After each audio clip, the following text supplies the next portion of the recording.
Dünənin səhvləri, bugünün şübhələri, hər an beynimdə dönür bütün fikirlərim.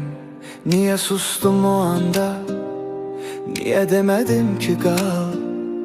O cavabını bilmədiyim hər bir kədərli sual. Həyat bir yuxudur, biz o yuxunun qonağı və hər addımımızda bir naməlumluq var, körpü. Bəlkə də hər şey başqa cür ola bilərdi, bəlkə də o yol bizi daha xoşbəxt edərdi. Amma əsas odur ki, indi hər şey bizim əlimizdədir.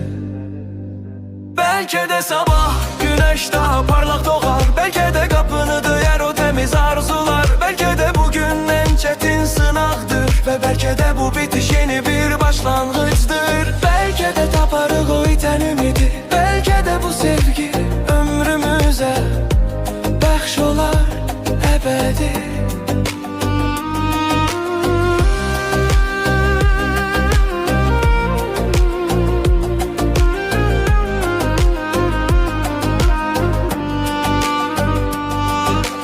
Hər bir insan gizlədir ürəyinin dərinliyində bir arzusu, bir ümidi o sonsuzluğun içində.